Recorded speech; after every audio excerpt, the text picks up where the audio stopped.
Hey, bonjour, je remets ma coupe. Alors, bienvenue aujourd'hui, je réponds à une question, à la question de Simon. Je prends un peu de temps. Alors, je vais essayer d'y répondre du mieux que je peux, évidemment, hein, et je vais y répondre en plusieurs temps, je pense. On va voir. On va voir en fonction de la performance que j'arrive à mettre dans cette réponse.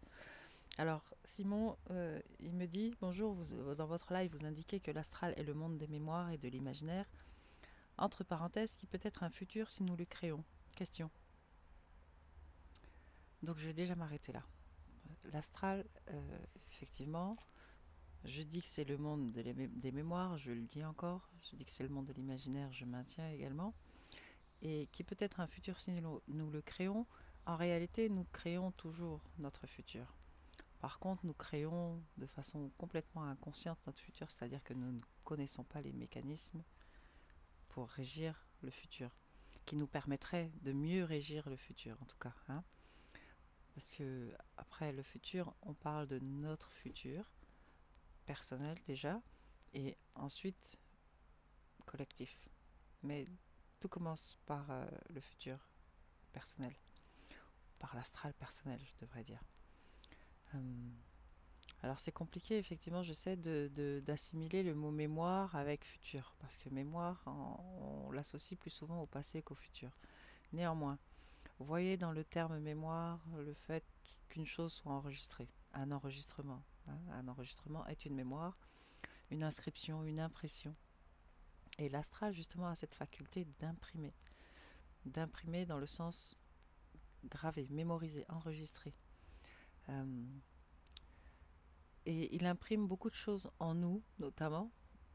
Enfin, beaucoup de choses sont imprimées en nous via les suggestions que l'on accepte très souvent parce qu'on ne sait pas comment les refuser, notamment quand on est enfant.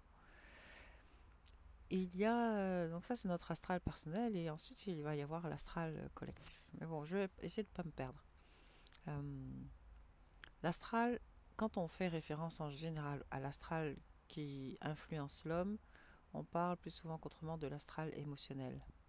Vraiment, la mémoire accolée à l'événement grâce à la vibration émotionnelle. Cette mémoire-là. Voilà. Et, le monde astral, bien, c'est celui de la psyché, hein, c'est celui de l'âme, c'est c'est tout ce qui nous renvoie une personnalité, un concept de nous, qui est plus souvent qu'autre chose erroné.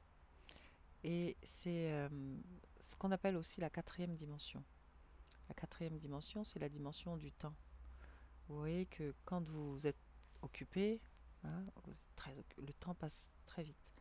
Et quand vous vous ennuyez, le temps passe très lentement parce que la psyché a la faculté de jouer dans cet espace. C'est son espace, c'est le temps.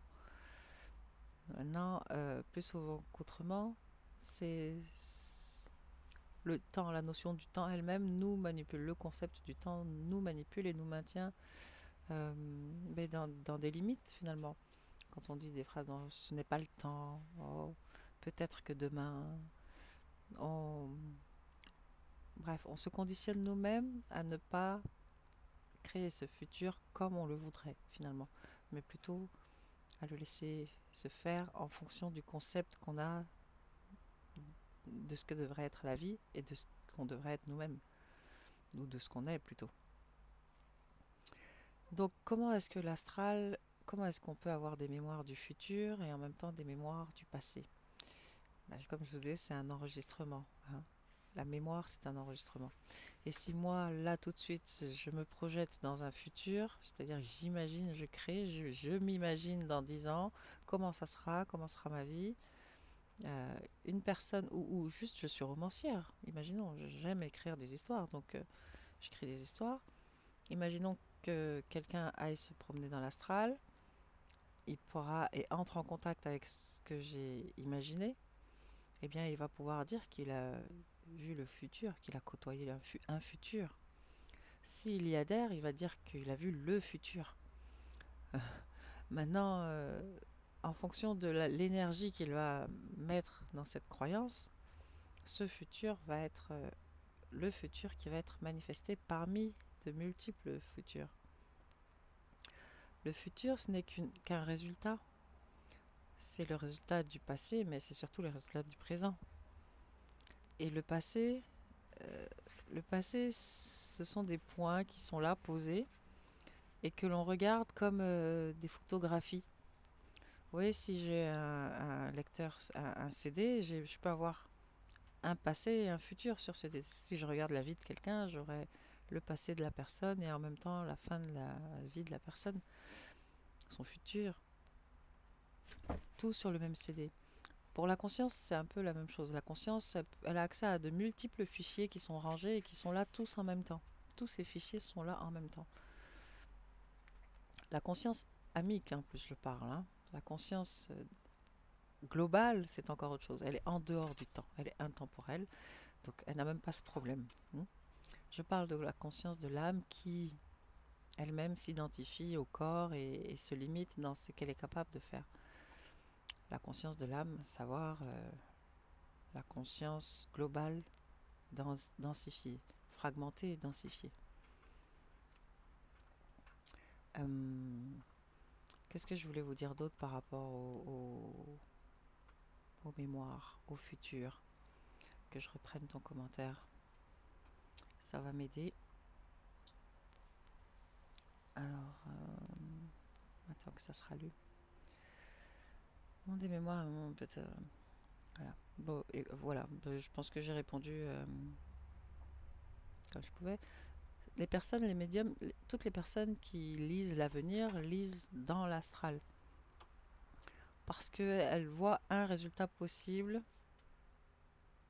d'un présent ou d'un passé. Si dans le présent on ne modifie rien, évidemment, vous voyez bien que si je suis en hélicoptère et que je regarde les gens en bas, je peux... Si j'ai suivi la trajectoire d'une personne, je peux voir à peu près où est-ce qu'elle va se diriger. Hein, si elle continue sur le même chemin, je vois où est-ce qu'elle aboutit, puisque je suis en hélicoptère. S'il y a un virage sur son chemin, elle peut penser qu'elle arrive là après le virage, alors que moi, je vois qu'il y a encore 2-3 virages à passer. Vous voyez ?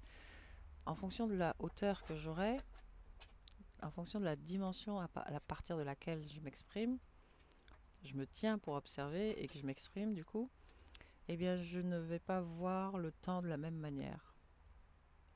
Voilà. Le temps, l'espace et le temps sont la même chose, et la conscience globale a apparemment besoin de pouvoir se voir évoluer dans un temps et un espace pour l'expérience, parce que la conscience globale, elle est globale, oui, elle sait tout, mais elle n'a rien expérimenté. Donc pour être réellement globale, il va falloir qu'elle expérimente pour avoir le savoir et la connaissance avec. Bon, c'est ce que j'ai envie de dire.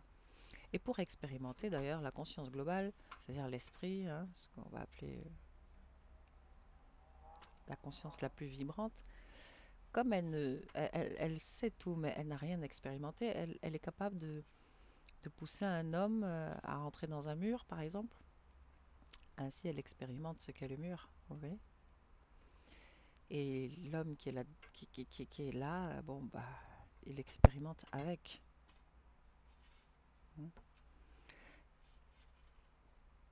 Alors, comment est-ce qu'on crée notre futur ? Bien, dans l'astral, il y a des propositions. Il y a beaucoup de propositions dans l'astral. Et c'est là que l'on imprime des choses, que on fige des choses. C'est là que les choses sont figées en tout cas. Et nous, lorsque nous mettons de l'énergie dans ces choses, lorsque nous validons déjà peu importe une suggestion ou peu importe ce que nous validons comme étant vrai, réel, eh bien ça va générer ce qu'on appelle des paradigmes, hein, et ces paradigmes vont nous régir tout au long de notre vie. Si je pense que je ne peux pas faire une chose, je ne me mettrai jamais en action pour faire cette chose. Si je pense que je ne suis pas capable de faire une chose, c'est pareil. Il y a tellement de limites à l'intérieur de notre... On appelle ça aussi le subconscient, le monde astral personnel, individuel. On appelle ça le subconscient. une autre sémantique, mais pour parler de même espace en fait, hein, de la même chose. Euh, voilà, je pense que j'ai dû me perdre un peu, c'est parti un peu dans tous les sens. J'espère que tu auras quand même saisi à travers ma réponse que le passé et le futur, ce sont des temps qui n'existent pas réellement, qui existent. euh, D'ailleurs, ils n'existent qu'au présent, hein. Quand tu te souviens, tu ne le fais que à partir de ton présent, toujours, toujours. Et quand tu imagines, quand tu te projettes ou que tu anticipes le futur, c'est toujours à partir de ton présent également. Il n'y a que ce temps-là, en fait, qui soit le temps le plus juste pour la conscience qui s'exprime dans la matière. Il n'y a que ce temps-là. La conscience qui s'exprime hors matière, elle est hors temps également. Voilà. Je pense que j'en ai fini. J'ai fait le tour de... Parce que j'avais plein d'idées qui m'étaient passées par la tête, mais comme j'ai mis un peu de temps à réaliser la vidéo. Bon, écoute, je pense que j'ai répondu. Alors, il faudrait que je rallume encore mon écran pour voir ta question, mais combien de minutes ça me fait là? 11 minutes, ok. Alors, euh, alors, de ce que je comprends, on peut visiter des mémoires, hypnose pour savoir comment sont construites les pyramides, ou par exemple, pour mieux régler un trauma personnel. Deux choses très très très différentes. Aller visiter les mémoires pour avoir une trame de l'histoire de l'humanité ou savoir comment se sont passés certains événements, on peut. Mais il faut savoir qu'il y a beaucoup d'illusions dans ce monde astral, dans ce monde de mémoire. Parce que comme je vous l'ai dit, il y a de l'impression et l'impression se fait essentiellement par la vibration émotionnelle. Donc imaginons, les pyramides sont construites, on va réduire le nombre de personnes autour de cette construction. Il y a 10 personnes autour de la construction des pyramides, d'une pyramide. Eh bien moi, quand je me rends dans l'astral, j'ai la possibilité de regarder à travers les 10 personnes, hein. Et souvent, en fonction de ma fréquence vibratoire, je vais être attiré. L'attraction, l'amour, va faire que je vais adopter le regard d'un des observateurs en fonction de nos fréquences vibratoires. Mais si je parviens à m'extraire moi-même de ma propre fréquence émotionnelle, d'être neutre, par exemple, je vais pouvoir adopter le point de vue des 10 observateurs en même temps. Et là, j'aurai déjà une information beaucoup plus réelle, beaucoup plus ajustée, plus vraie, réelle, vraie, bon, que ce que je vais avoir en adoptant l'observation à travers une seule, euh, une seule facette. Vous voyez, il faut que j'englobe le tout pour avoir une réalité qui se rapproche la plus proche, qui se rapproche le plus de l'événement. Voilà. C'est ce que je peux répondre par rapport au pyramide. Donc, il faut faire attention avec les séances d'hypnose. Une séance d'hypnose, c'est un prisme. C'est regarder à partir d'un prisme. Rarement, d'ailleurs, on voit bien qu'il peut y avoir, non seulement il y a le prisme qu'on le regarde, en plus, il y a nos propres filtres, hein, puisqu'il y a ce que l'on perçoit et ce que l'on interprète à travers la perception. Encore deux filtres qui nous sont très personnels, plus le filtre de l'observateur. Donc vous voyez, ça fait beaucoup de distorsion dans l'information. Donc il ne faut pas adhérer à 100%, jamais adhérer à 100% à ce que l'on rencontre dans l'astral, sauf si c'est un futur que nous créons par nous-mêmes, c'est-à-dire que nous projetons nous-mêmes avec notre énergie, nous créons cet espace-temps. Il nous appartient et nous pouvons du coup y croire. C'est le seul moment où vous pouvez adhérer à quelque chose que vous voyez dans l'astral, c'est quand vous en êtes le créateur. Voilà. Après, pour mieux régler un trauma personnel, oui, là c'est très efficace, effectivement, parce que, alors, avec l'hypnose régressive, non seulement nous baladons dans l'astral, dans toutes les sphères astrales, mais en plus dans les interdimensions et dans plusieurs dimensions. On peut descendre dans l'astral physique, dans l'astral vital, dans l'astral mental. Bref, nous avons une capacité de mouvement, d'expansion de la conscience qui est très ample avec la pratique de l'hypnose, peut-être du fait de l'accompagnement, je ne sais pas. Et pour mieux régler un trauma, oui, c'est-à-dire que ça nous permet d'aller visiter une mémoire passée, de comprendre et de modifier, de réviser, de modifier l'événement passé pour avoir un changement dans le présent. Ce qui se fait assez bien et assez facilement. C'est assez efficace. Alors pour l'imaginaire, à la fin de cette vidéo, vous indiquez que l'astral nous pollue, en quelque sorte. Eh bien oui, alors tu as mis une question, l'astral nous pollue en quelque sorte complètement, il nous pollue par toutes les pensées qui viennent dans notre psyché, par tous ces dialogues intérieurs. Tout cela n'appartient pas à la conscience. Tout cela appartient au monde astral et vient suggérer à la conscience ce qu'elle devrait faire. Donc cet astral nous pollue énormément. L'astral personnel, mais l'astral collectif encore plus. Encore plus. Et que nous devons en prendre le contrôle en conscience, oui. Ben oui, parce que le corps est un temple. Le corps est le temple de la conscience qui s'exprime à travers lui. Tous les corps sont des temples pour la conscience qui s'exprime à travers. Et ces temples sont pollués par des structures énergétiques, donc entendez des entités. Tous ces temples sont pollués par des structures énergétiques qui sont en défaveur de l'évolution vers la vie et plus de conscience, en défaveur de la vie tout court, de l'expression de la vie tout court. L'astral essentiellement, parce que l'astral a besoin d'énormément d'énergie pour continuer d'être. L'astral n'est pas capable de se subvenir par l'astral lui-même. L'astral a besoin de l'énergie extérieure pour continuer de nourrir, a besoin que les mémoires continuent d'être nourries, de garder leur forme. Et ce qui maintient une forme en forme, eh bien c'est la vie. Donc c'est notre énergie de vie que nous donnons à l'astral en permanence lorsque nous voulons convaincre, lorsque nous nous sentons mal à l'aise, gênés, coupables, lorsque nous avons peur, lorsque nous voulons à tout prix, bon bref, j'ai dit tout ça, qu'est-ce que j'ai pas dit? Il y a tellement de moments, lorsque nous doutons, il y a plein de moments où c'est l'astral qui vient nous titiller dans la conscience. Et la conscience se soumet. Parce qu'on fréquente des mémoires qui sont parfois très anciennes et qui ont été très dynamisées par l'humain. Donc sont des mémoires très puissantes. Et nous, parfois, on se sent tout petit à côté de ces mémoires. Et on adhère facilement, on se soumet. La conscience, quand je dis nous, je parle de la conscience de l'humain. La conscience, ce qu'est l'humain, c'est de la conscience. Et bien la conscience se soumet très facilement. Donc en ça, l'astral nous pollue, oui. L'astral a pris le contrôle à l'intérieur du temple. Et l'astral, c'est les charlatans, oui, les faussaires, les vendeurs, les mauvais vendeurs du temple, là, vous savez. Voilà.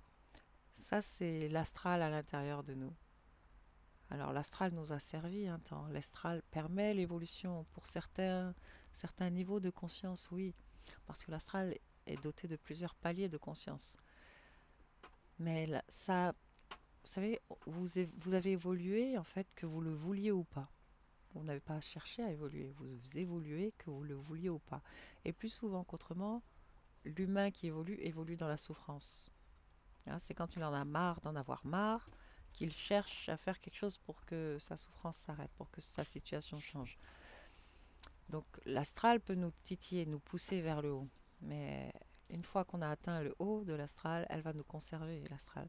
Et nous ne sommes plus dans un temps d'évolution, nous sommes dans un temps de conscientisation. Nous sommes dans un temps où l'information, elle est dans l'air. Nous sommes dans l'air de l'air et non l'air de l'eau. L'eau, en référence aux émotions, l'ère précédente, le poisson, nous étions comme noyés sous l'eau. Maintenant, nous avons une fréquence, toute la planète vibre à la fréquence mentale, supramentale, mentale dans la partie cosmique du mental. Et l'astral retient encore toutes les personnes qui donc il y a une ouverture, il faut la trouver. L'ouverture est dans le cœur, hein. Il faut accéder à un cœur intelligent. C'est-à-dire qu'il faut vraiment unir, libérer toutes les parties mémorielles de l'astral pour connecter avec les mémoires causales, les mémoires cosmiques, les mémoires de qui on est réellement, les mémoires de votre vous futur. Voilà ce que je peux dire. Alors, la suite. Bien, désolé que tu étais resté sur ta fin, surtout que je sais plus trop ce que j'ai dit dans la précédente vidéo. Ça m'obligera à aller la réécouter. Et bon, j'ai pas. J'espère que vous aurez l'occasion de développer. Bon, ben voilà. Alors, peut-être pourriez-vous nous partager comment vous utilisez le monde astral? Eh bien, je l'utilise très simplement. Déjà en l'observant. Enfin, là, c'est pas une utilisation, mais avant de pouvoir l'utiliser, il faut l'observer d'abord pour voir comment est-ce que il s'exprime à l'intérieur de vous, ce monde astral. À quel moment vous pénétrez ce monde astral. Euh, donc, tout commence d'abord par l'observation. C'est c'est obligatoire, presque. Et ouais, je peux pas être vos yeux, hein. La conscience observe à travers les deux yeux qui sont là déjà. Bien, je pourrais faire un voyage astral, effectivement, venir me placer dans votre corps pour observer à partir de vos yeux et voir comme vous voyez. Mais ça, c'est pas recommandé, surtout si on n'a pas été invité, n'est-ce pas? Alors, comment je m'en sers moi dans ma vie personnelle? La première chose que j'ai faite avec l'astral, c'est des communications d'âme à âme, puisque c'est l'environnement de l'âme et c'est dans cet espace que l'on peut être d'âme à âme très facilement. Donc j'ai d'abord utilisé l'astral dans les communications d'âme à âme, au-delà des voyages astro, hein, mais que je ne savais pas trop ce que je faisais et c'était des débutantes. Je ne savais même pas, j'étais pas intéressée par l'ésotérisme, donc je n'avais pas de nom, ni de technique, ni de savoir, connaissance. Par rapport à... Une fois que j'ai compris un peu ce monde et que j'ai su ce que je pouvais y faire, j'ai commencé par faire des dialogues d'âme à âme. C'est-à-dire inviter, d'âme à âme, surtout quand j'avais besoin de régler un conflit, notamment hein, dans la matière, et que je ne savais pas trop comment je m'y prendre, donc c'était compliqué de communiquer avec avec la personne physique. Eh bien, j'établissais une communion d'abord avec l'âme. C'est-à-dire que je créais un espace neutre et j'invitais cette âme à me rejoindre là pour pouvoir parler. Parce que d'âme à âme, il y a beaucoup moins de choses qui sont cachées, hein, qui sont cachables. Donc, une communication comme ça permet, ça permet de créer, de manifester d'autres choses dans la matière elle-même, hein. Puisque si j'établis une communion d'âme à âme, eh bien forcément la communication, même si elle ne va pas être verbale, est établie. Et les choses sont beaucoup plus fluides après. Une autre manière que j'ai de me servir de l'astral, eh bien c'est enfin, une fois que j'ai conscience qu'il y a des dialogues intérieurs qui s'établissent à mon détriment, hein, eh bien j'observe ces dialogues et puis j'en prends la maîtrise, j'en prends le contrôle, hein. Vous êtes invité chez moi quand même, donc permettez-moi de régir cet espace comme je le veux. Voilà. Et la troisième chose, eh bien c'est effectivement créer un futur comme on a envie de le voir, par petits bouts. Voilà. Alors, on peut le faire d'une façon immense, en fonction des priorités de chacun, en fonction oui, des envies, hein, ce qui vous tient en vie, ce qui vous fait vibrer à l'intérieur. En fonction de ça, ça va être très différent pour chacun. Le rêve à manifester, à concrétiser, oui. Et on peut se servir de ça. Moi, je me sers de l'astral comme ça pour aller un peu là où j'ai envie, où il me semble bien que j'aille. Voilà. Bon, je ne le fais pas encore dans tous les domaines de ma vie, mais comme je vous disais, c'est en fonction des priorités de chacun, de ce que chacun vibre au moment T. Voilà. Ah, 24 minutes. Bon, ben, j'espère que j'aurai répondu un peu à ta question, un petit peu. Peut-être que j'en ferai d'autres pour compléter en fonction. Je vous souhaite à tous une très belle journée et puis prenez grand soin de vous. Pensez à respirer, c'est la base. Ciao.